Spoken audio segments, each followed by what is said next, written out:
Hey guys, tonight we're stepping into a place where steam curls around wooden beams, where gossip floats through misty air, and where your dignity is left in a little straw basket by the door. Welcome to the Edo period Japanese bathhouse, communal, ancient, and far more chaotic than you'd expect for a place of supposed relaxation. You might imagine a serene spa day, some kind of spiritual retreat. Think again. This is the 1600s. There's no lavender-infused anything. You're about to get naked in a crowded room with rice merchants, retired samurai screaming kids, and maybe even a confused chicken or two. You probably won't survive this. Or at least your modesty won't. So before you get comfortable, take a moment to like the video and subscribe, but only if you genuinely enjoy what I do here. And hey, drop a comment below with your location and local time. Let's see where this bathhouse is filling up from. Now dim the lights, maybe turn on a fan for that soft background hum, and let's ease into tonight's journey together. You trudge along a narrow dirt road, get a sandals clicking softly against the packed earth, the air thick with the smell of grilled eel, wet soil, and faint smoke from a distant brazier. Ahead of you stands the bathhouse, sentō, its wooden walls worn from decades of steam laughter and footsteps like yours. There's a bamboo curtain swaying gently in the breeze, and as you duck beneath it, the temperature changes instantly. The inside is humid, a thick mist hugging the beams and low ceiling. Voices echo in soft, sleepy tones like gossip, trying not to wake the gods. You remove your shoes at the entrance, of course. That's non-negotiable. The wooden floor is warm under your feet, a tiny miracle in a world where nothing is heated except apparently the bath itself. The air smells of cedar planks soaked for centuries and a mild hint of burnt soap. The floors creak politely. A hunched old man in a loose yukata glances up at you with barely concealed judgment before returning to ladling hot water into a basin. You're now inside the changing area, a wide open room where everyone gets undressed in plain view of each other. You try not to look at anyone too long. Or too short. There's no guidebook for this part. Each person stashes their clothes in a little wooden cubbyhole, no locks, no keys. It's not exactly Fort Knox. You wonder how often things are stolen. But as it turns out, Edo people take theft seriously. Like shame your ancestors seriously. Besides, what's the thief going to do? Run out naked. That's one way to get arrested in a kimono society. You notice something odd? Most of the bathers seem to follow a kind of choreography. They fold their clothes in a very particular order. First the outer kimono, then the underlayer, then the fundoshi, that loincloth-looking thing that somehow manages to both cover nothing and reveal everything. Historians still argue whether this entire undressing ritual had more to do with hygiene or a kind of performance art. You take a breath glance around and disrobe. Nobody claps.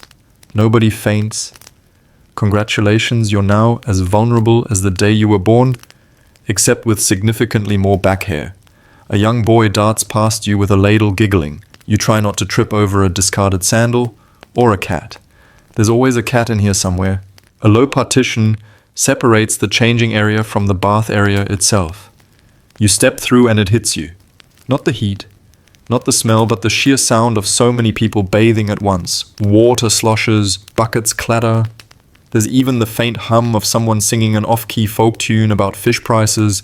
This is not a spa. This is a sensory ambush. The bathhouse itself is divided into a few key zones. The washing area, also known as the splash zone, the soaking tub, think molten lava in a wooden bowl, and the all-important gossip bench, where elders dispense life advice with the same frequency as tea. You hesitate. One step into the room and you've committed. There's no reverse gear. An elderly woman, yes woman, walks past you, wrapped only in a towel the size of a napkin. In Edo-era Japan, many bathhouses were mixed gender. Men, women, and children all shared the same water. It wasn't scandalous. It was Tuesday. You reach for a small wooden stool and a bucket, mimicking what everyone else seems to be doing. You figure if you're going to embarrass yourself, do it quietly. As you settle onto the stool, a middle-aged man next to you dumps a full bucket of water over his head without flinching. It looks painful.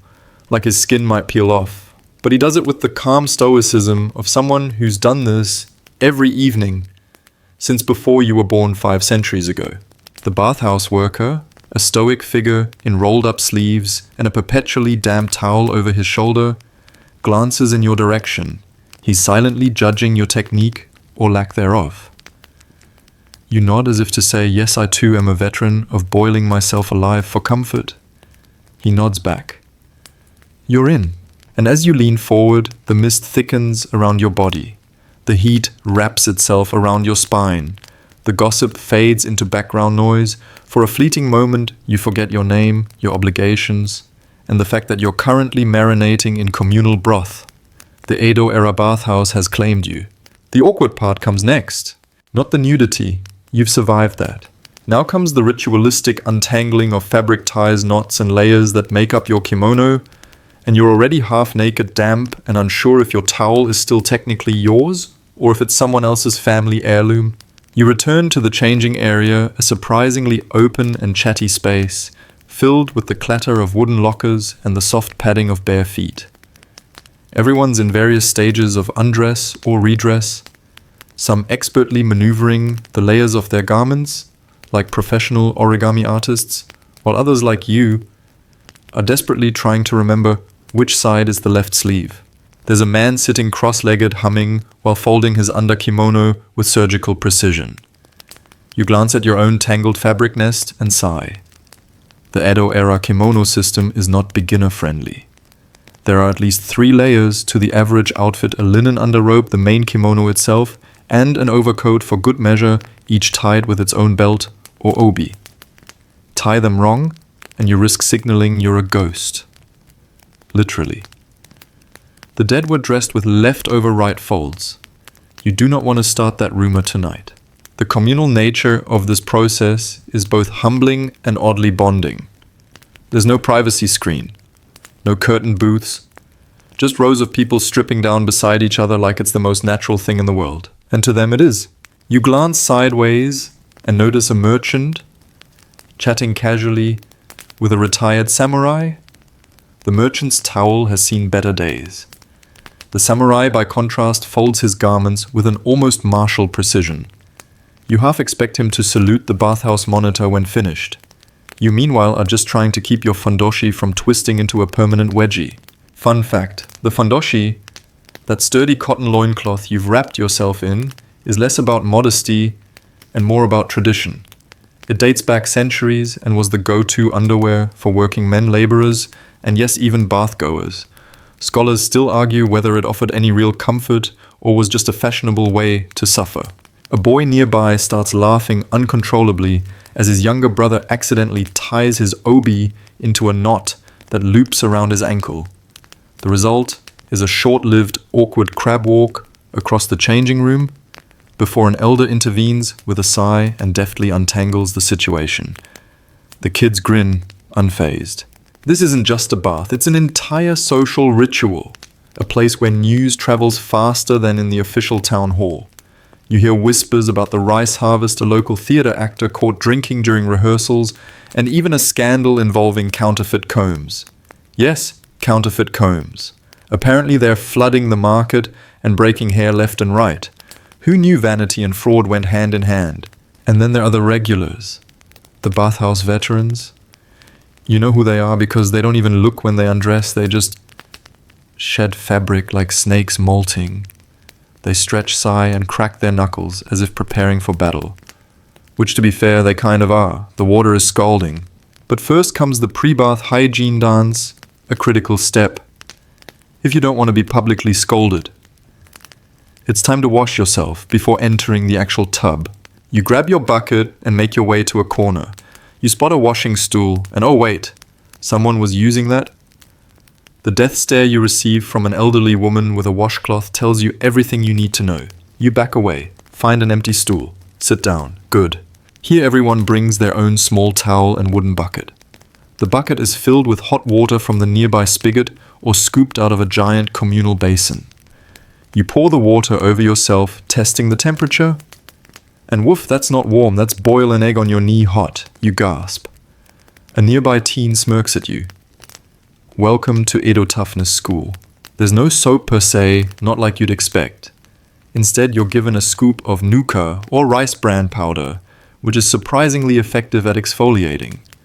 It leaves you feeling oddly grainy, but smooth. Occasionally, you'll see wealthier patrons using something more exotic, perhaps imported soap powders with crushed pearls or camphor oil. Legend has it one merchant claimed his special soap included powdered deer antler for vitality. Historians still argue whether it worked or just made people smell like wet forest. You lather yourself scrubbing diligently. Elbows, neck, feet, behind the ears. There's an unspoken rule here: don't cut corners. No one wants to soak in someone else's unfinished hygiene project. While scrubbing, you eavesdrop on a nearby pair of old women discussing a neighbor's daughter who eloped with a tofu vendor. One woman sighs and mutters, "At least it wasn't a kabuki actor." You suppress a laugh. And that's the thing. The bathhouse isn't just about getting clean. It's where the city breathes, where everyone from the local fisherman to the samurai's widow crosses paths and sheds more than clothes, gossip, pride, secrets, and sometimes grudges too. You finish scrubbing and reach for your ladle. This is it. The final rinse before you step into the communal bath. You take a deep breath and pour hot water over your head in one long satisfying cascade. Your skin tingles. Your scalp buzzes. Somewhere in the room someone starts humming again, this time a lullaby.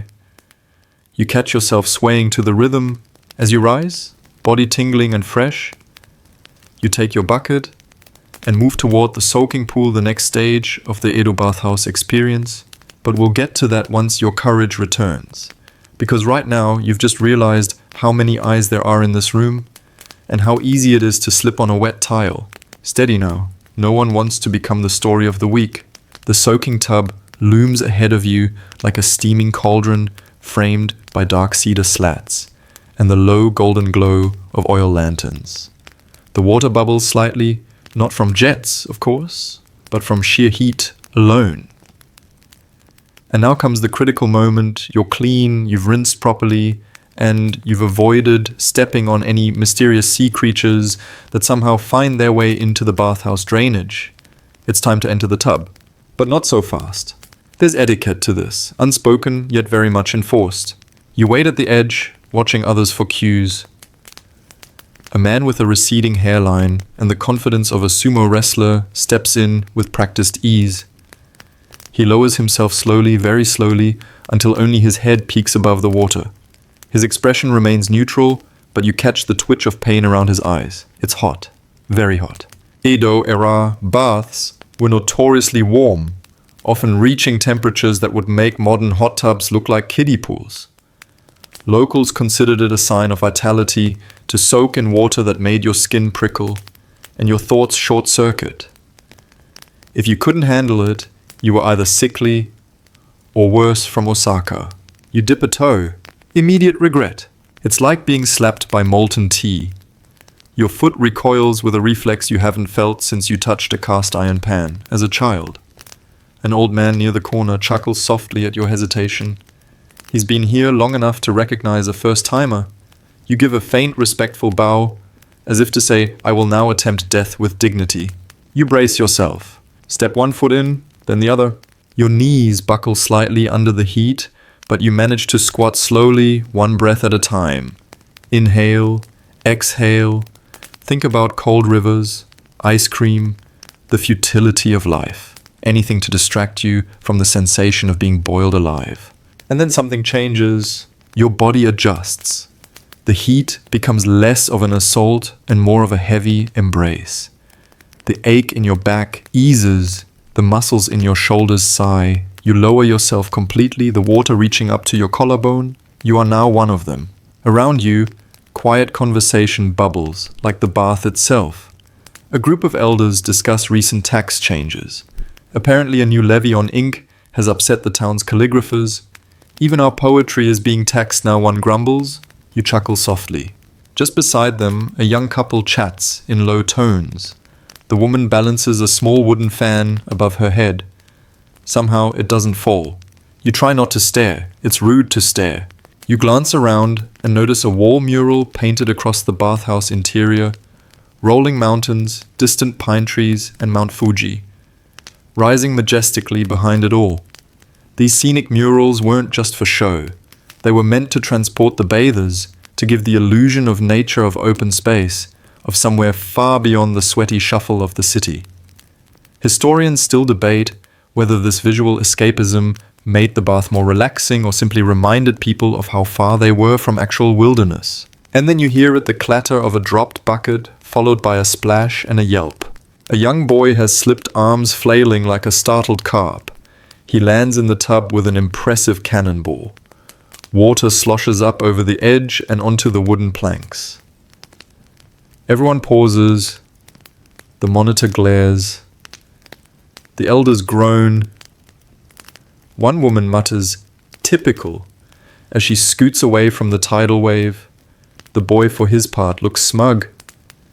You suspect this isn't his first offense. The bathhouse monitor, a thin man with sharp eyes and a towel around his neck like a battle sash, steps forward. He doesn't raise his voice, he doesn't scold, he simply stands. The room goes quiet. Even the boy knows what this means. Time out. No snacks. Possibly a lecture about respecting communal peace. Discipline in the Edo bathhouse isn't violent, it's psychological. A glance, a sigh, a disapproving nod. Somehow these cut deeper than any bamboo cane. You sink a little deeper into the water, relieved not to be the current lesson. And as you soak, you start to feel the deep, gentle pull of fatigue, the kind that seeps into your bones, the kind that makes your eyelids heavy and your breathing slow. Your skin has turned a shade of pink that suggests either serenity or imminent combustion, but either way, you're too relaxed to care. You think of how different this is from the modern idea of hygiene. No sterile tiles, no chlorine, just people. Heat, wood, rice bran, maybe a bit of ash, and the strange comfort of being one bare body among many.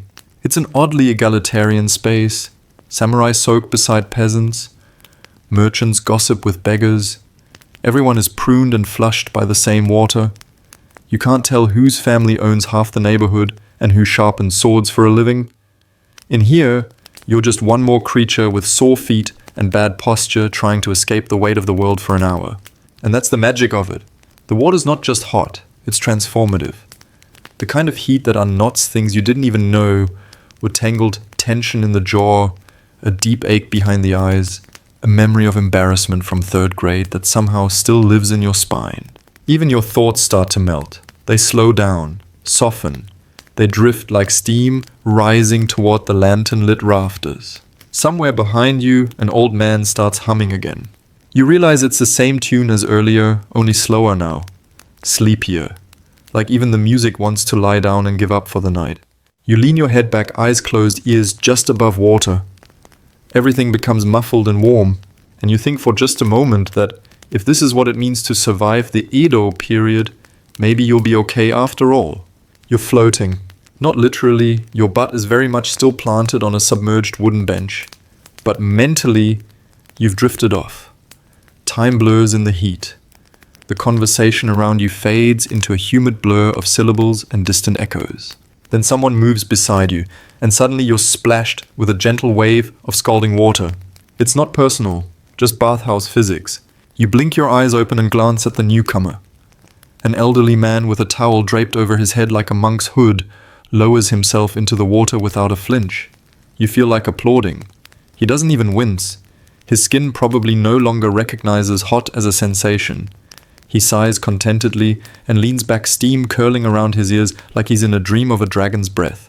You sit still, adjusting to the temperature once again, though this time with less panic. Your skin has reached a new dimension of resilience, or maybe you've just gone numb. And then someone offers you a tip. Don't stay in too long. You'll get dizzy. You nod, not trusting yourself to speak without sounding like a boiled turnip. It's true. After a certain point, the bath stops feeling like medicine and starts feeling like punishment. Edo folk had a word for it, yubane boke, meaning bath stupid. That woozy, jelly-legged feeling that follows a soak too long. You look around searching for an exit strategy, but no one seems to be moving. No one seems to care about dizziness or safety protocols. In fact, someone just stepped in with a large wooden scoop and dumped more hot water into the bath. Historians still debate whether this was symbolic purification or just spiteful hospitality. The water gets even hotter. You may never recover. So you rise slowly, carefully. The bath clings to your skin like syrup. You step out onto the smooth wooden planks and exhale. Your legs wobble. The floor tilts ever so slightly. You've become bath stupid. You wrap yourself in your modesty towel and wander toward the washing corner. You pass an unattended soap station, a low wooden tray with peculiar items. Small pouches of crushed seaweed, a pile of smooth river stones, a comb with missing teeth, and a jar that might contain pickled plum, or a forgotten toe. You don't ask. A merchant nearby is hawking soap samples. From Nagasaki, he says with a grin, imported from the Portuguese. Smells like cinnamon. He lets you sniff a piece. It does not smell like cinnamon, more like fermented hay and regret. But you nod politely. Soap in Edo-era Japan was not a bar of lavender delight. Most people cleaned themselves with rice bran or ash. True soap was rare and expensive, often mixed with things like camphor oil, seashell powder, or animal fat. If you were lucky, it wouldn't burn. If you were unlucky, well, you learned quickly to keep it away from delicate regions. There's also a man boasting about a magical powder he uses for his bath. Says it's made from the dried glands of river otters. His skin does look radiant, but there's a good chance he's just naturally greasy. One woman nearby scoffs. Last week he said it was deer horn. You return to your stool for a rinse, pouring a fresh bucket of water over yourself. This is part of the cool down.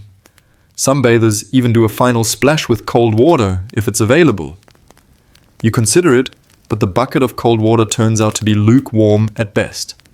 Still, it's enough to revive your thoughts. A child rushes past you, trailing a wet towel behind him like a flag of chaos. He skids, crashes into a bamboo pole, bounces off and keeps running. No one stops him. The bathhouse is his kingdom. You're merely passing through. You spot a row of hooks with hanging yukata. Simple cotton robes bathers don after a soak. Yours is still damp, but you're too relaxed to care. You grab it, slip it on, and start patting yourself dry with a towel that might once have been white.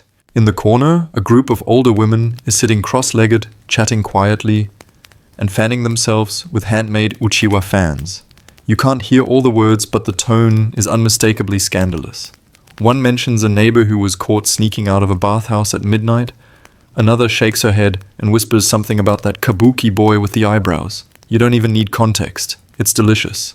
A low rumble fills the air, a sound you realize is someone snoring. You turn to find a man asleep on one of the wooden benches, mouth open, towel covering only half his chest. No one wakes him. That's normal. Bathhouses are known for their side effect unintentional naps. You feel it too now, that post-bath fog. Your skin tingles. Your heart beats just a little slower. Everything moves a little more softly. The bathhouse air is heavy with moisture, but it no longer presses against you. It cradles you. You step aside to make room for another wave of bathers, just arriving, people greeting each other like old friends, chatting about the latest fire in the rice district or the price of lotus root. And as you sit on the side bench, hair damp and legs stretched out, you marvel at how universal this all feels. This could be Brooklyn, this could be Berlin, this could be some future space station spa. But it's Edo, it's 1682, and you've just become a regular. You don't mean to eavesdrop, but the acoustics of a wooden bathhouse do not care about privacy. Two women across the soaking tub are leaning toward each other. Voices, low hands, half submerged in the water. Fingers idly tracing little circles. You can't catch everything they say, but one phrase keeps repeating the foreign soap merchant. Apparently, there's a new vendor in town offering powders that fizz when mixed with water. Rumor has it they came through Nagasaki, one of the few ports open to European traders during the Edo period. Some say he's Portuguese. Others insist he's Dutch, but wears Spanish boots. One woman giggles and adds, his beard smells like cloves. You try not to laugh. Soap, like most imported luxuries, is something of a curiosity here. Most Edo bathers rely on traditional Japanese cleaning methods. Rice bran, nuka ground shell, sometimes even sand. It works. Sort of. But it leaves your skin with a texture best described as respectfully exfoliated. The merchant, they say, mixes powdered shells from Okinawan beaches with something called sodium. No one knows what that is, but it bubbles impressively and leaves your hands feeling slippery. Historians still debate whether it was truly effective or just early marketing genius. Either way, his stall outside the bathhouse is attracting a steady crowd. You finish your rinse and wander toward the entrance again. A soft breeze greets you through the noren curtain, bringing with it the faint scent of soy pine smoke, and is that cinnamon? You peer outside. Sure enough, there he is, the rumored merchant. He's hunched over a wooden cart, covered in small bowls, vials, and folded papers. Each is carefully labeled in brush calligraphy you can't quite read. He spots you and lifts a palm in greeting. "Want to smell like rain," he says, holding out a small bag of pale green powder. You politely decline, unsure whether rain means fresh or mildew. Behind him, a child is pestering his mother to buy a glittery soap ball. The mother holds it up and squints, muttering something about witchcraft. The merchant winks at the kid. You suspect there's a thriving black market for bath fizzies forming in the alley behind the rice shop. You step back, inside towel still clinging to your damp skin, and return to the main room. The bathhouse is quieter now. The post-dinner crowd has thinned, the heat is less aggressive, it's become sleepy. You notice a small lacquered sign hanging on the wall near the bath. It's a list of rules. Well, more like suggestions written in that vague tone of polite threat that only Edo officials can manage. It reads, "Wash thoroughly before entering the bath. No urination in the tub, underlined 3 times. No singing unless in key. No swordplay, even if challenged. No boiling eggs." You blink at the last one. It's oddly specific, which suggests someone probably tried. A few feet away, you see a small bamboo tray resting on the edge of the bath. On it, delicately wrapped in cloth, is a collection of brushes, combs, and an ivory pin shaped like a crane. Someone's grooming kit. Untouched. Reverent. Grooming was serious business in Edo culture, especially for women. Hair was styled with precision and maintained with tools made of tortoiseshell bone or lacquered wood. Comb maintenance alone could take hours. You overhear an older woman explaining to her granddaughter that the shape of a woman's top knot could reveal her marital status, region of origin, and apparently whether she liked pickled radish. You lean back against the wall and watch as 2 women begin washing each other's hair with practiced care. One pours water in a slow trickle, while the other leans forward, eyes closed, trusting. It's quiet, intimate. Not romantic, just shared. You're witnessing a rhythm passed down through generations. These are things textbooks can't teach. Next to you, an older man holds a brush carved from bamboo. He's brushing his beard, which is more mist than hair. He glances at you and says, "You know, back in my day we used ash and river sand. None of this foreign nonsense." You nod.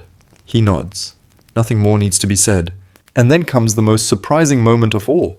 A woman, maybe 40, maybe 50, wearing nothing but steam and confidence, plops herself beside you and offers you a snack. A small cloth-wrapped steamed bun, still warm. For after the bath, she says. You hesitate. She insists. You accept. It's filled with red bean paste, slightly sweet, slightly savory. The perfect blend of I wasn't hungry, but now I need 6 more. You thank her. She waves it off. It's nothing. My sister makes them. Eating inside a bathhouse isn't encouraged, but it's not strictly banned either. Especially not in the cooling areas. People bring snacks, drink tea, and sometimes even crack open sake. Moderation is expected. But a warm bun after a near-death boiling session, that's cultural medicine. You glance around. More people are munching quietly, some sitting on benches, others crouched in corners, towels wrapped loosely, hair tied in fresh top knots. The room feels like a communal exhale. You sink lower into the wood-paneled bench belly, warm skin flushed, and something inside you softens, a kind of surrender. You're no longer just a guest here. You've become part of the ritual, The rhythm, the chatter, and the chewing, and the steam. The soap merchant calls out one last pitch from the entrance, but no one answers. The crowd has chosen silence. You close your eyes. Somewhere, another bucket splashes, another bun is offered, another secret slips out into the mist, and you simply breathe, grateful for the heat and the softness and the story that keeps unfolding in steam. You're just beginning to doze off on the bench when the sharp, shrill squeal of a child's laugh cuts through the steam. You look up startled as a wet blur rushes past small feet, smacking against damp planks, trailing puddles in chaotic patterns. Another child follows, clutching a wooden ladle like a sword, giggling with the high-pitched intensity only sugar and bath heat can produce. A third appears dramatically covered in suds from head to toe, arms outstretched like a ghost. The trio crashes into the far wall, rebounds and continues their chaotic orbit. Welcome to the communal chaos. You blink slowly, adjusting to this new reality. Around the bathhouse, all attempts at serenity have surrendered. Elders sigh. One man raises his towel like a flag of surrender. A mother calls out half-heartedly, Yuto. No more running. Yuto does not obey. A grandmother, perfectly unbothered, scoots over on her stool to avoid the next splash. She resumes her scrubbing routine, humming softly. The bathhouse, it seems, is a kind of organized anarchy. The more you fight the noise, the louder it gets, so you let it wash over you literally. In one corner, an older man has turned his back to the chaos and is attempting to meditate. He's assumed a cross-legged position on a small wooden plank, palms upturned, eyes gently closed. A small boy sneaks behind him and gently pours warm water over his shoulders. The man doesn't flinch. It's unclear if this is part of a prank or an accidental initiation rite. Historians still debate how truly peaceful Edo bathhouses were. Diaries and ukiyo-e prints present images of serene soaking and poetic stillness, but local records, particularly from neighborhood elders, tell another story. One involving slipping incidents, misplaced towels, and loud debates over whose turn it was to refill the firewood beneath the boiler. And then there are the elder women who rule this space like steam-wrapped sovereigns. 3 of them sit in a triangle formation near the back wall, each with her own miniature basin, wooden bucket, and hand mirror. They exchange gossip like currency, punctuated with clicks of the tongue and the occasional tisk. They bathe slowly, methodically, hands practiced from decades of routine. You catch snippets, and she didn't even bow to the monk. A second marriage. At her age, I told him if he eats my pickled daikon again, he'll regret it. You try not to listen. But it's impossible. Their stories are too vivid. Their voices too commanding, their tone far too entertaining. These are the women who remember when the street was still mud, when kabuki actors actually acted, and when the rice tax collectors had better manners. One of them adjusts her towel and turns toward a younger woman nearby, who's struggling to keep her hair up with a single pin. Without a word, the elder lifts her own hands and in under 10 seconds coils the girl's hair into a perfectly balanced bun. The younger woman blinks, astonished. The elder simply nods once and returns to her scrubbing as if she hadn't just performed a minor miracle. The bathhouse, you realize, is a hidden school. Not in the formal sense, but in the way traditions are passed silently through glances, gestures, and borrowed tools. How to tie a towel without it falling. How to pour water behind your neck without splashing your neighbor. How to sit on a bamboo stool and not look like you're trying too hard. These are skills honed through repetition. You are a fumbling novice, but you're learning.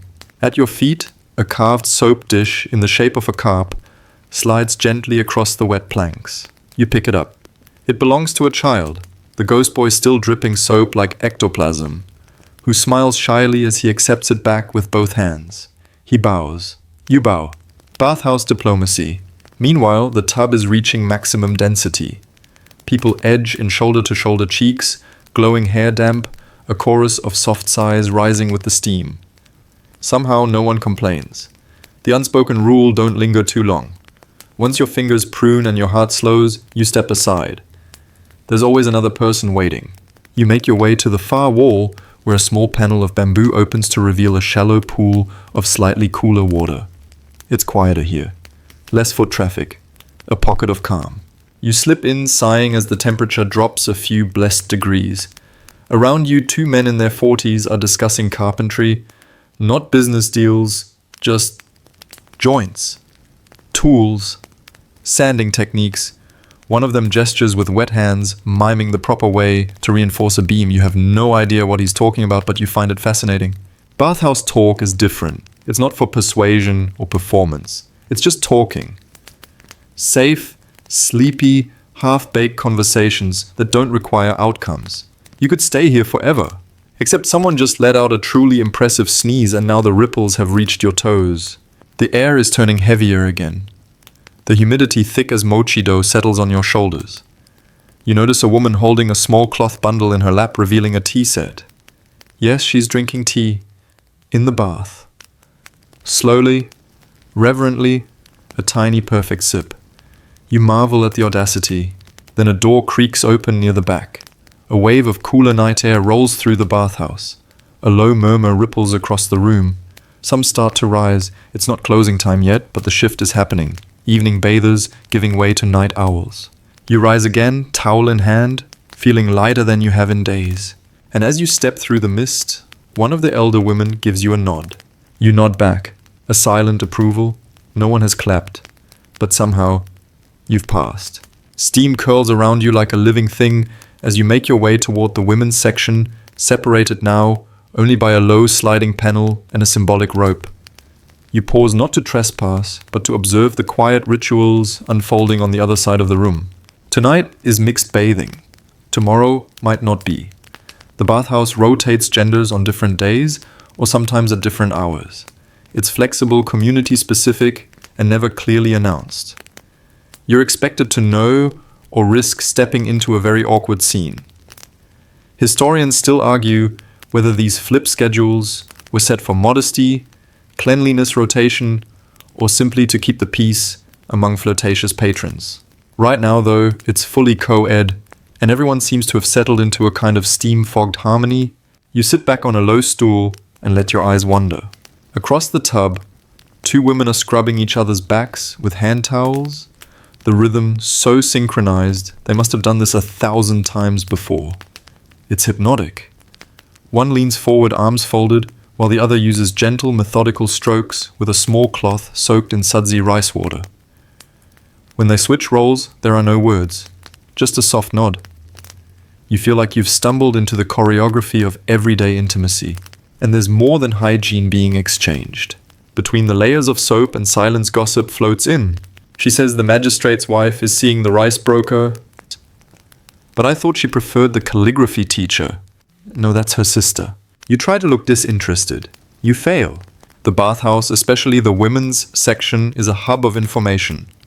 Politics, romance, family drama, secret recipes, it all circulates here before reaching the wider town. Not because of malice, but because of proximity. When your elbows touch in near boiling water, secrets don't stay hidden. You notice a fan beautifully painted, floating lazily across the surface of the tub like a paper lily pad.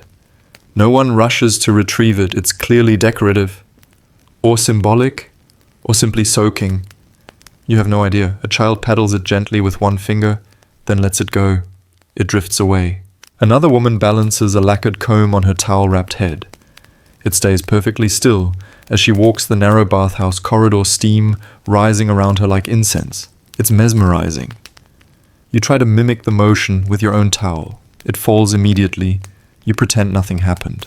At the center of the room, a middle-aged couple sits quietly. They don't speak, don't touch.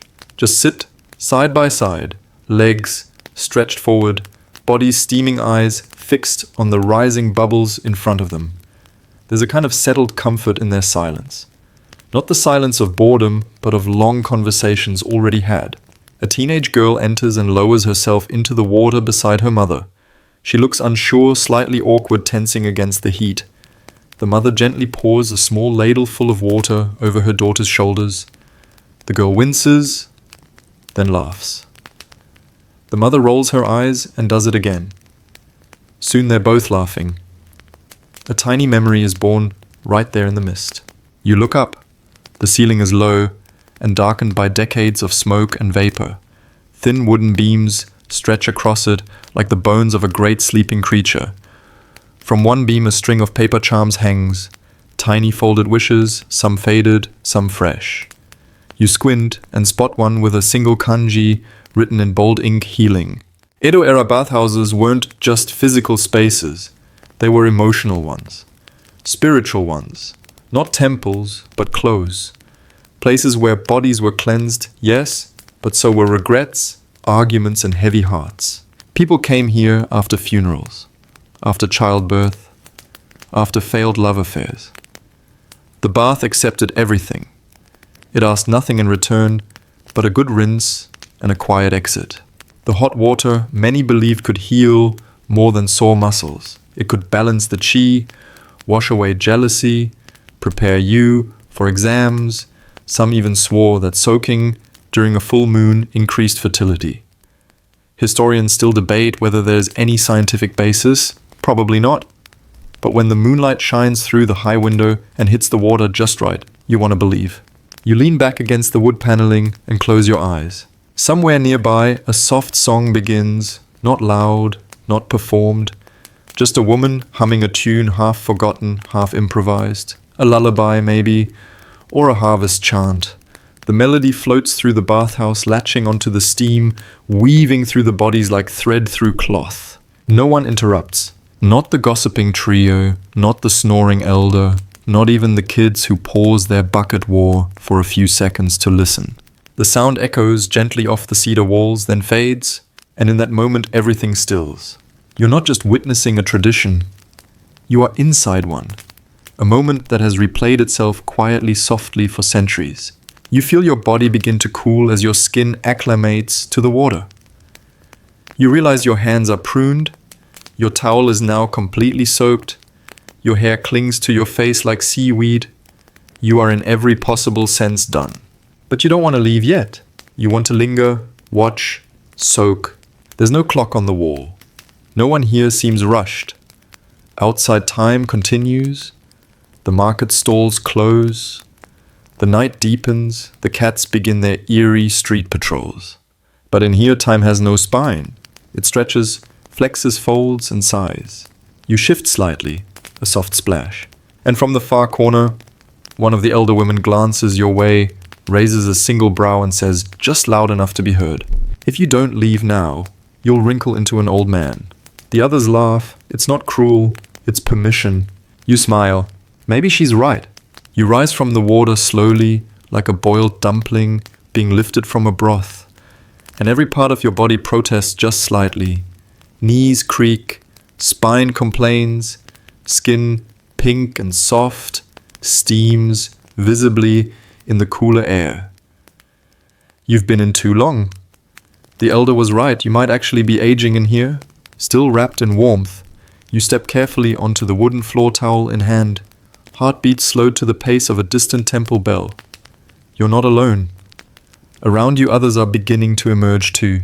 It's a quiet, unspoken rotation, the long soakers making room for the newcomers. Someone offers you a fresh towel. You nod in thanks, unsure where they came from, unsure if it's even yours. But at this point, property feels like a flimsy concept. Everything in the bathhouse has been shared, water, air, gossip, songs, body, heat. Why not towels? You wrap it loosely around your middle and make your way toward the small alcove near the entrance. There, on a low wooden table, sits a tray of steamed buns, round glossy and faintly sweet-smelling. You remember the woman who gave you one earlier? She's gone now, but the tray remains. It's customary you learn to offer food in bathhouses. Nothing heavy, nothing messy, just small comforts to bridge the space between soaking and reality. Someone pours hot tea from a cracked clay pot. Another person peels a mandarin and passes segments around. You accept one, popping it into your mouth. It's shockingly tart. You try not to make a face. The man next to you chuckles softly. "This one's awake now," he says, tapping his chest. "Pulled me right back to life." You sit beside him, towel draped and steaming, sipping tea that tastes faintly of burnt wood and boiled leaves. It's not delicious, but it feels right. It fits the moment. You glance around the rest area, noticing how many people aren't quite ready to dress again. There's a transitional space here, emotionally and physically. You can't just jump from bath to street. That would be jarring. Bathhouses know this. That's why the architecture flows from hot to warm to dry, from steam to breath, from skin to fabric. Even the temperature of the wood changes as you move closer to the exit. A girl with flushed cheeks and a slightly crooked towel is braiding her mother's damp hair.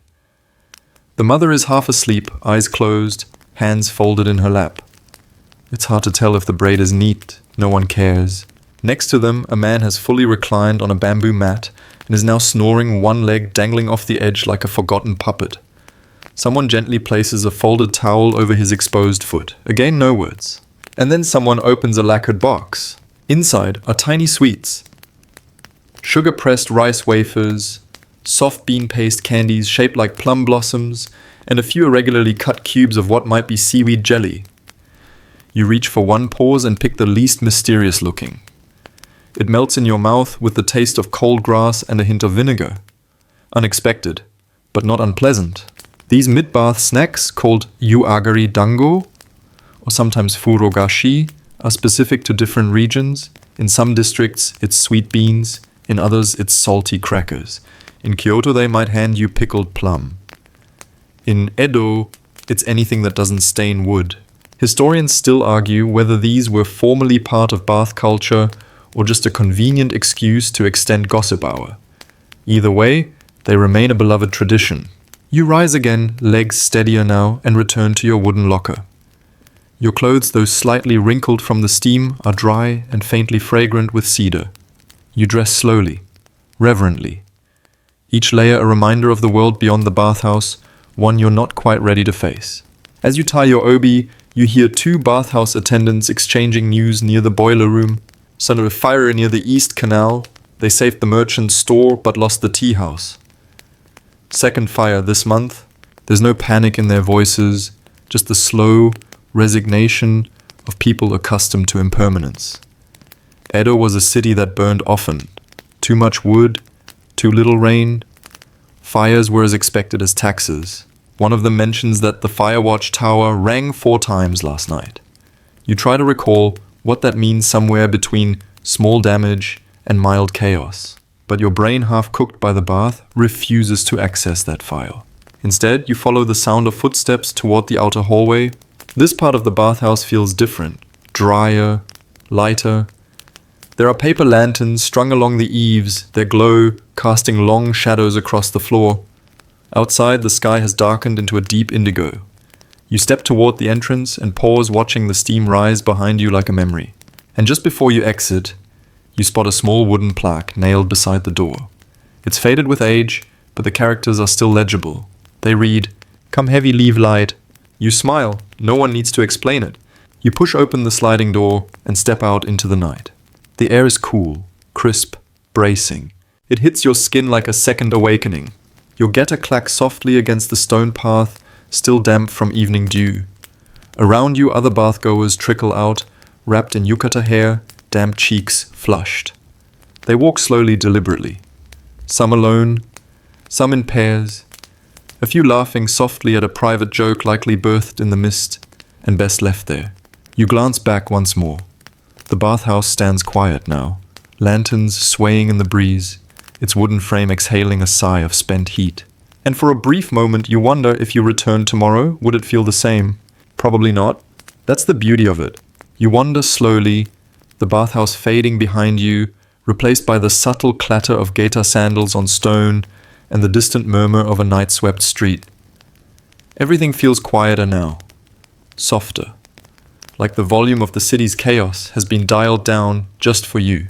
Then quite suddenly, you feel it, that unmistakable sensation of being watched. You glance to your left. Across the narrow alley, partially obscured by a paper lantern and the trailing branches of a willow tree, someone stands just outside another entrance, a side door to the very same bathhouse you've just left. The figure is still wrapped in a light cotton robe, hair damp face, unreadable in the lantern glow. And for a second, just a second, you make eye contact. It's not a dramatic moment, not cinematic, just human. A fleeting recognition. You're both barefaced from the bath, stripped of whatever masks the day had required. There's no makeup, no armor, just warmth and softness, and the strange unspoken sense that you've both emerged from the same dream. Then the person nods just once and disappears behind the northern curtain. You continue walking.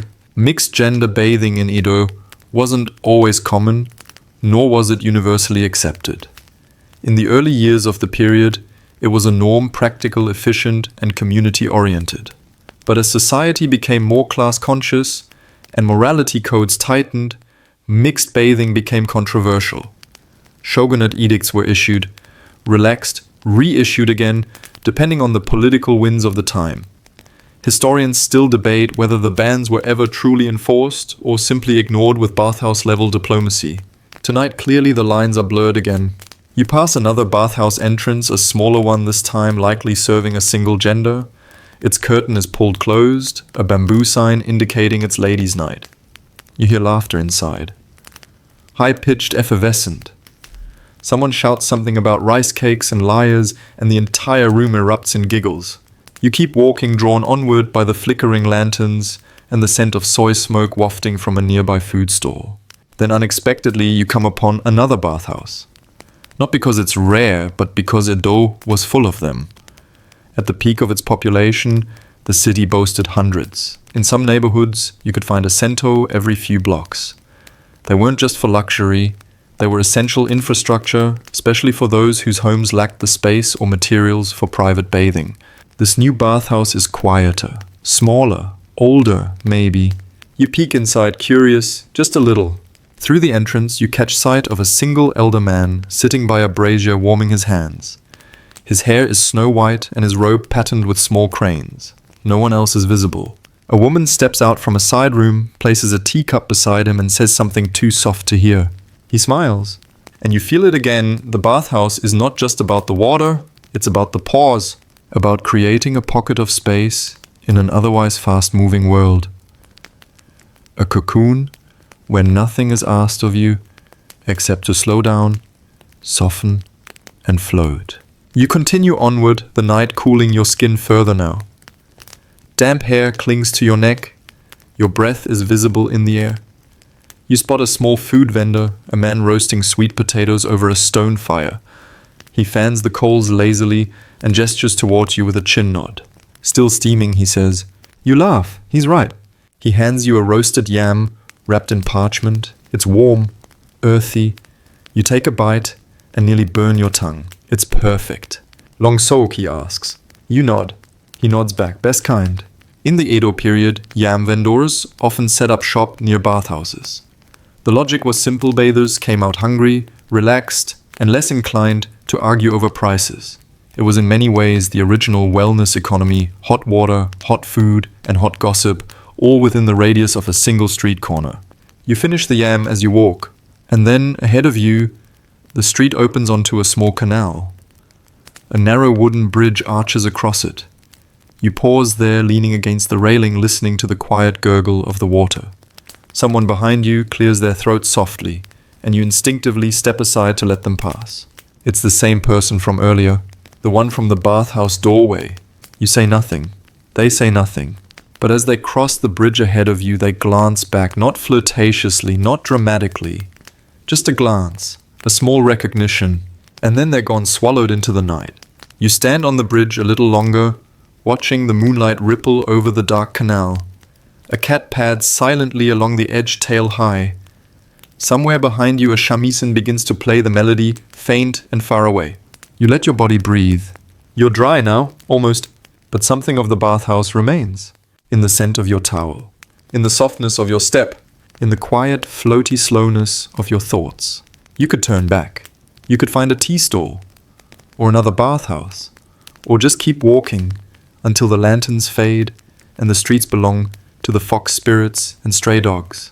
But for now, you just lean there, breathing in the steam of memory. The bathhouse slips further behind you with each step, but its warmth clings not just on your skin, but somewhere deeper, like mist that settled into your bones and decided to stay a while. You move through narrow back streets now where the lanterns are dimmer and the world feels quieter, as if the city itself has lowered its voice for the night. The wood panel walls of homes press close on either side, their shutters drawn the scent of old cedar, rising faintly from them like breath from a sleeping mouth. Just ahead, you spot a small group gathered around a brazier outside a corner tea house. They're not loud, just quietly, intensely debating something. You edge closer and pause beneath the shadow of a doorway, curious. He didn't bow at all, says a man in a blue haori, gesturing with his teacup. Just barged in, splashed everywhere and left without rinsing. Someone gasps. An older man leans forward, and no towel. No towel. The entire group winces in unison. You smile to yourself. Only in Ido would skipping a rinse become a public morality debate. You've stumbled into a discussion about bathhouse manners, a hot topic, surprisingly. Especially with the rise of neighborhood monitors known as yuban, whose job it was to maintain order inside the sentō. These bath monitors were a unique blend of lifeguard etiquette coach and part-time philosopher. And yes, they had tools like the infamous bamboo keisaku, a light stick used not to punish, but to signal a warning. Too loud. Tap. Too messy. Tap, tap. Splashing water like a child in a koi pond, that's a firm thwack on the edge of your stool. You remember your own narrow escape, almost claiming someone else's stool, before a monitor caught your eye and shook his head. You hadn't moved so fast in your life. Historians still debate whether these bath monitors were respected or merely tolerated. But one thing's certain, they knew everything. Who came in late? Who gossiped too much? Who lingered in the heat like they were trying to dissolve their sins? And when rumors started about someone having questionable hygiene, you could bet it started with the yuban's raised eyebrow. Back on the street, the brazier group has moved on from etiquette to the tragic tale of the bathhouse near Ueno that burned down last winter. The towels caught fire, one man mutters, and the soap exploded. Soap doesn't explode, someone counters. This one did. And there it is again, bathhouse mythos. In a culture where daily life was structured and status-bound, the bathhouse was the one place where folklore, superstition, and everyday oddity could all live in harmony.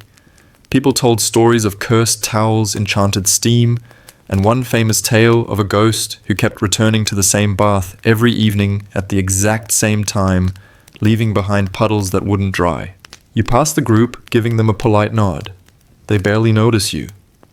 The conversation has shifted now to the question of how hot is too hot. A woman insists her grandmother used to bathe in water so hot it boiled the lice right out of your hair. No one argues. It's possible. Everything is possible post-bath. You continue on, turning into another lane where soft paper lanterns line the street in lazy zigzags. Here the bathhouses are smaller, family-run, a little more rustic. One has a small chalkboard outside reading, "Tonight pine-scented soak, quiet voices please." You peek in. A young man bows and closes the curtain. Privacy respected. Further on, another bathhouse bears a sign that says, "Mixed gender ends at the 6th bell." You check the sky. It's already dark. You've missed the deadline. You round another corner, and this time something different. A bathhouse lit not by lanterns, but by candles. Small individual flames lined along the entry path, dancing slightly in the breeze. The bathhouse itself is quieter, older, more worn. You step closer and see that the sign hanging above the door is cracked, one corner missing. The characters are faded, but still legible. For the weary only. Inside the sounds are muffled. No children's laughter. No gossip. Just water. And breath. You don't enter, not tonight. But something about it lingers in your mind. The idea that there were different kinds of bathhouses even within a single city. Some for families, some for laborers, some for flirtation, and some apparently just for the tired. It makes sense. Not all weariness is physical. Some kinds of exhaustion need silence, or steam, or space. And that's why perhaps the bathhouse wasn't just a place to wash. It was a place to belong, where the etiquette was unspoken but shared, where the heat stripped away pretense, where your job title didn't matter, but your rinse technique did. And so you keep walking slower now, the night thick around you. Your thoughts drift back to that bun you ate, to the elder's gentle scolding, to the boy with the soap dish carp, to the floating fan, to the towel you'll now never return. You're cleaner, yes, but you're also strangely full, not just with tea and bean paste, but with stories, moments, quiet collisions with strangers, the warmth of a city that for all its rules and rituals still makes room for softness. And even though the steam has left your skin, it hasn't yet left your mind. The moon hangs low now, round and swollen, like a scoop of rice suspended in the ink-black sky. You pass beneath it, your shadow stretching long across the cobbled street yukata, rustling softly with each step. It's late. The kind of late when street cats have taken ownership of corners and only bathhouse stragglers or night watch lantern men still stir. And yet you're not sleepy. Your body is loose like overcooked noodles. But your mind is oddly alert, floating gently in the afterglow of heat and gossip and candied beans. You find yourself wandering toward a quieter part of the district. Fewer homes here, more storage sheds, warehouses, a few shrines pressed between buildings like forgotten prayers, and then like something conjured by your subconscious, another bathhouse appears. This one is unusual. Not in appearance, it has the same wooden facade, the same mist curling through the doorway, but in atmosphere. The lanterns outside are dimmer, not neglected, just reverent. A small stone basin sits at the entrance with floating camellia blossoms. A sign hangs on one of the support beams. Water so still it forgets it is water. You pause. A younger version of you might have kept walking. But tonight something about that phrase pulls you closer. You step under the curtain. Inside the bathhouse is almost silent. There's no chatter, no clatter of buckets, just the soft trickle of a bamboo fountain pouring water into a small stone pool. Even the steam rises quieter here, if that's possible. You leave your sandals, strip down again. Your body doesn't hesitate now, it remembers. This isn't foreign anymore. This is familiar. You slip into the main tub and immediately understand. The water here isn't hot. It's warm. Warm in a way that suggests kindness. It doesn't challenge your skin. It doesn't rise in clouds of urgency. It just holds you. You close your eyes. The silence settles on your shoulders like an old friend's hand. No one speaks. And yet you are not alone. Around you others soak in meditative stillness. A man sits cross-legged, palms resting on the surface of the water. A woman reclines, with her head tipped back. Lips slightly parted, not asleep but somewhere close. No one looks at anyone else. There's no posturing, no performance. Just presence. In the Edo era, not every bathhouse was the same. Some like this one were known for their quiet hours, a practice rooted more in spiritual cleansing than physical. Certain monks would recommend silent bathing as part of pre-dawn meditation. Others believed that too much talking could disrupt the healing properties of heat. Historians still argue whether this was philosophical wisdom or just the bathhouse owners being sick of customer complaints. You breathe. Here the world reduces to sensation. The feeling of water against skin, the rhythm of your own lungs, the faint creak of timber overhead. There's something sacred about this. Not religious, not solemn, just still. You run your hand through the water. It ripples gently. The man across from you nods, not to you but to the motion itself, as if to say yes, that's what it does. That's what we do. Time slows again. You begin to lose the distinction between minutes and moments, between soaking and dreaming. You could stay here forever and not mark a single hour. But eventually, your body gives you the signal, a slight chill in your fingertips, a nudge in your legs. Enough. You rise. Dry off. Dress. But unlike the last time, this exit feels different. You're not climbing back into the world. You're rejoining it cleaner, calmer, quieter. Outside, the air is cool again, but now it feels like a blanket instead of a slap. The street is empty. No carts. No drunks. No errant shamisen strings, just you and your breath, and the soft hush of your sandals against stone. You make your way back toward the heart of town, and you notice something, the light in your chest, not literal, but tangible. A softness, a hum. And you begin to understand what the old woman meant when she said, "If you don't leave now, you'll wrinkle into an old man." It wasn't a warning. It was a joke. A blessing. A reminder that we linger where we heal, and sometimes healing is a little too nice to walk away from. You pass your first bathhouse again. It's closed now. Curtain drawn. No steam. Just a dark silhouette of a world that changed you in ways you didn't realize until you stepped out of it. And you whisper a thank you, not aloud, just inside yourself. To the water, to the women with the fans, to the gossip, to the scolding, to the towel that wasn't yours, to the boy with the soap dish fish, to the stranger on the bridge, and to the version of you who walked in awkwardly, not knowing what to expect. You smile. Steam rises again, but this time from memory. You're walking slowly now, not because you're tired, but because you've forgotten how to hurry. Your muscles, once clenched from the demands of the day, have softened into something closer to silk. Your mind, usually crowded with stray thoughts and mild regrets, has thinned into a quiet field of stillness. And then, like a sudden splash in calm water, you hear it. Laughter. Not loud, not drunk, just bright, like firelight crackling in the distance. You follow the sound around the corner and arrive at a familiar sight, a third bathhouse. This one is livelier. The entrance glows with a series of warm lanterns, each painted with a different season: plum blossoms for spring fireworks, for summer maple leaves, for autumn, and snow-dusted pine for winter. A soft drumbeat pulses from within. You peer in. Inside, the steam is tinged with music. Not loud music, just the kind someone might hum while folding towels or scooping water. A rhythm that's lived here longer than anyone still bathing. You remove your sandals once again. The attendants greet you with small bows, no questions. The way one recognizes someone who's been through enough steam to know the etiquette. You nod back grateful. Here everything feels playful, not rowdy, but cheerful. Children laugh from the women's side. Someone claps softly, perhaps, at a joke told in a whisper. Even the steam rises more quickly here, as if eager to join in. You settle near the soaking pool, careful not to splash. A group of men is deep in animated conversation, shoulders steaming, gestures wide but relaxed. One tells a story about a friend who accidentally used pickling vinegar instead of bath herbs. The result, apparently his skin smelled like sukemonu for a week. You can't help but smile.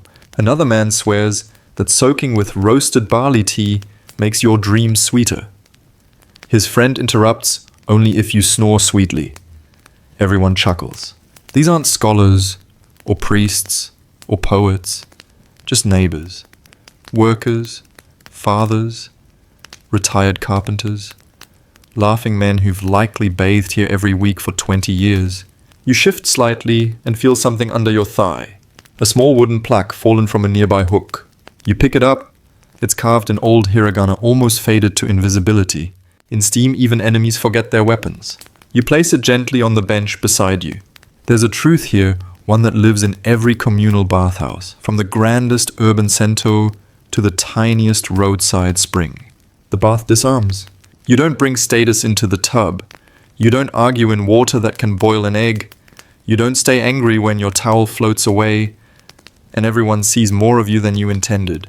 The man across from you catches your eye and raises a small cup. Sake likely. You raise an imaginary one back. He grins, clinks his cup against the tub rim, a silent toast. In Edo, it wasn't unusual for bathhouses to allow small drinks, so long as the drinker didn't get rowdy or sleepy enough to drown. Some even had attached inns where you could soak, sleep, and wake up wrinkled but reborn. Not every night needed a destination. Some nights were simply steam and snacks and strangers who felt like old friends. You take in the scents: cedarwood, warm skin, faint barley, the sharper note of citrus peel, someone added to the water, a blend that has no name, but you'd know it forever if you smelled it again. Someone enters the bath, humming a slow folk tune. Instantly, two others join in wordless harmony built on rhythm and ritual. No instruments, no applause, just sound shaped like home. A child sneezes. Everyone chuckles. No one minds. It's that kind of bathhouse. The kind where the flaws of the world are momentarily irrelevant. The kind where you can say nothing for an hour and still be heard. Eventually, you rise. You rinse one last time, dry off, dress again the yukata, clinging briefly before settling into familiar folds. And as you leave, you catch sight of something by the exit, a small cloth-bound notebook left open on a bench. Its pages are filled with brushstroke messages, some elegant, others clumsy. One catches your eye. It reads, "Today I remembered who I was before the noise." You close the notebook gently, step outside, and feel the cold air kiss your cheeks, like a friend who missed you. Another bathhouse visited, another layer peeled away. You have no destination now, just direction. Forward. Into the quiet. Into whatever comes after the steam. By now, the city feels dreamlike, dim, delicate, a watercolor version of itself. You walk without urgency, hands tucked into your sleeves, get a thudding softly against stone. The steam no longer clings to your skin, but it lives in your breath, in the way your thoughts move slower now, unhurried, as if wrapped in towels of their own. You pass by shuttered storefronts, rice sellers, tea houses, a comb merchant whose sign creaks faintly in the wind. Everything is closed. Even the stray dogs are curled in corners, indifferent to your presence. But you're not alone. You pass other bath-goers, like quiet ships on a midnight sea, heads bowed, yukata flapping, no words exchanged. Just a nod, here, a glance there. A community bound not by profession or bloodline, but by heat, water, and mutual pruning. Then a soft bell chimes. You turn toward it, drawn like a moth. It comes from a small shrine tucked behind a row of plum trees. A woman stands there, hands pressed together, head bowed.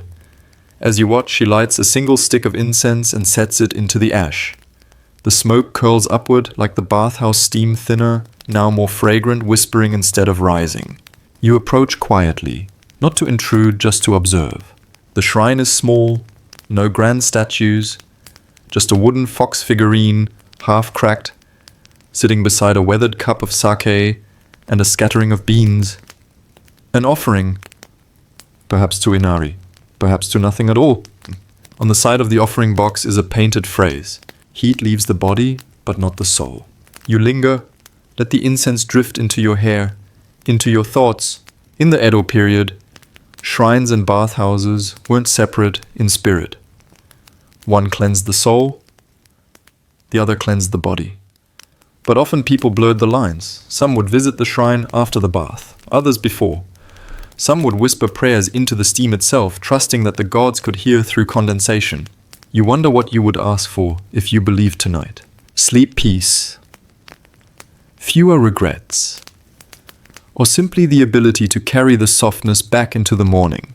You close your eyes, and something shifts inside, a loosening.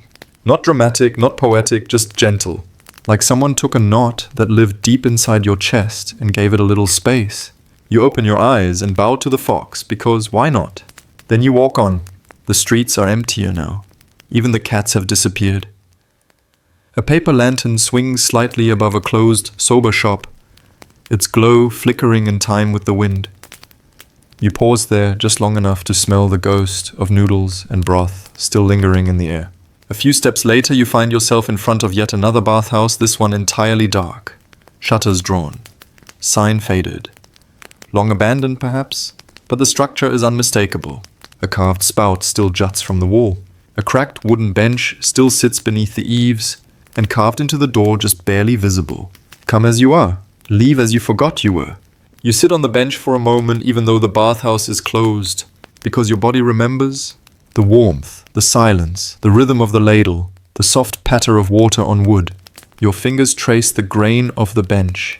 You imagine how many have sat here before you, drying their hair, laughing, arguing, holding hands, falling asleep, grieving, and just being. No performance, no obligation, just being human. In steam. You sit in that space for as long as you need to. The stars above are blurry now, not from mist, but from memory. You smile at that. A bathhouse that leaves steam even in the sky. Eventually you rise. Your legs feel stronger. the ground more certain. You bow once to the building not as a tourist, but as someone who understands. And then you walk. No hurry, no hesitation. Just forward into the cool hush of Edo's deepest hour. By the time you reach the main road again, it feels like a different city. Not because the buildings have changed, but because you have. The bathhouse wasn't just a detour, it was a full reset. You carry the silence of steam inside you now. It sits just behind your ribs, where your worries used to shout. The street is quiet, lined with sleeping storefronts and shuttered homes. A night watchman passes you slowly carrying a lantern on a long pole. He nods without speaking. You nod back. In Edo, words aren't always necessary, especially not at this hour. Ahead, a small tea stall is still open. Miraculously, a single old man sits on a tatami mat pouring hot water from a kettle into a squat clay pot. There's no menu, just 3 cups and the warm smell of roasted barley. He looks up as you approach, doesn't ask your name, doesn't ask what you want. He just gestures to the mat. You sit. He pours you tea without a word. The cup is hot against your fingers. Earthy. Fragrant. Tastes like the color brown if brown had a temperature and a heartbeat. You just came from the bathhouse, he finally says. You nod. He grins. You walk like your bones forgot their own weight. You chuckle. It's true. I used to run one, he adds, nodding toward a distant street, long time ago, before the fire. You look in that direction, but there's only shadows and rooftops. Never rebuild? He shakes his head. No, but sometimes I still feel the steam in my shop walls. The ghosts stayed. They liked the heat too much to leave. You sip again. It's the kind of tea that slows time. He watches you for a while, then speaks again, quieter now. You know what I miss most, he asks. Not the water, not the building, not even the coin in the bowl at the end of the night. You glance at him. He's staring into the pot eyes, reflecting the firelight. I miss the sound, he says, of someone finally exhaling after a long day. That first breath after they sit in the water. That that only comes from a body remembering it's allowed to rest. You nod. You know that sound. You made that sound. Maybe more than once tonight. He doesn't speak after that. You finish your tea, slowly warmth crawling back into your chest like a blanket refolded. When you finally rise, he waves you off without asking for payment. This one's for the steam, he says. You bow, deeply, then step back into the quiet. As you continue, you begin to notice small details again, things your pre-bath mind was too cluttered to register. The precise way the lantern light pools on the curve of a sake bottle left on a doorstep. The creak of a window shutter shifting gently in the breeze. The rhythm of your own breath syncing with your footsteps. You're no longer just walking through Edo. You're part of it. As you approach your lodging, a simple inn with tatami floors and futons stacked like lazy clouds, you pass one final bathhouse. Its lights are off, but inside you know the water still sleeps in its wooden basin, still warm, still waiting. Bathhouses never really close. They just rest. Like you will soon. You slide open the door to your room. The air smells of rice straw and cedar. You undress slowly again, but this time without awkwardness, without effort. Your body remembers the rhythm now. You slip beneath the futon and feel it hug your bones. The quiet hum of night becomes your lullaby. Outside, the city exhales with you. Lanterns flicker, water cools, towels dry. And somewhere in a distant bathhouse, someone new steps into the heat. For the first time gasps softly and learns what you now know. That you don't visit a bathhouse to get clean. You visit to remember yourself. The world is weightless now. Not because anything has changed, but because everything inside you has quieted. You lie on your futon arms by your sides, legs splayed loosely under the soft cover, and for the first time in what feels like years, your body offers no resistance. No clench in the jaw, no knot between the shoulder blades. No pacing thoughts, demanding your attention like restless servants. Just stillness. Your mind drifts back, retracing the night like footprints in warm wood. The splash of the first rinse. The near scorch of that initial soak. The quiet exchange of snacks with a stranger who didn't ask for your name. The laughter. The silence, the soap that smelled like old books and seaweed. The slipperiness of the floor, the nod of an elder. The singing that floated without asking for applause. It's all still inside you. And you realize you've spent hours tonight without once checking the time. No glances at the sun's position. No counting down the next obligation. Just being. That was the true ritual, wasn't it? Not the washing, not the scalding soak, not the etiquette. But the permission to pause. To be plain, to be slow, to be silent and noticed. To be part of a story told not through action, but through steam. You shift slightly the futon, whispering beneath you. The window is open just a crack. You can hear the distant burble of a canal, a single frog, someone's late-night sandal steps. The world doesn't need you right now. That's a strange relief. You think of how the bathhouse blurred the edges between people. Status, gender, purpose softened in heat. You wonder how many arguments dissolved under cedar beams. How many marriages began with shared towels. How many secrets were floated like paper boats across hot water, never to be repeated. Edo's bathhouses weren't built for cleansing. They were built for returning. Returning to your skin. Returning to your senses. Returning to that softer version of yourself forgotten under obligations and dust. You close your eyes. Steam rises again, not from water but from memory. The bathhouse remains. In scent, in softness, in stillness. You hear your own breath and realize it has become the quietest, most perfect part of the night. And now you let go. You let the streets of Edo fade. You let the laughter curl into silence. You let the water still. You are not alone. You are not in a rush. You are exactly where you should be. Sleep waits for you, not behind your eyes, but already in your chest, gently breathing you out of this world into the next. The bath is over, but the warmth remains. And now your limbs are light. Your mind like a still surface of water. There's nothing more to do. No more steps to take. You've walked the streets of Edo. You've soaked with strangers who became temporary companions. You've drifted through mist and memory alike. Let the stillness wrap around you like a cotton towel warm from the fire. Let the air slow, let your chest rise and fall. It's all fading now gently.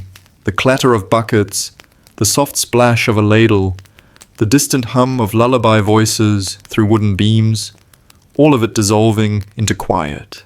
Even the heat has softened into something you carry with you now, deep in your bones, a reminder that rest is not a luxury, it's a return. So sleep now. Let your mind wander into the steam-filled corridors.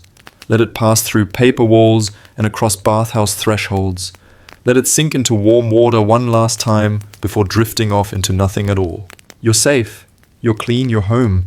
Good night, traveler. And thank you for walking with me through a quieter kind of history.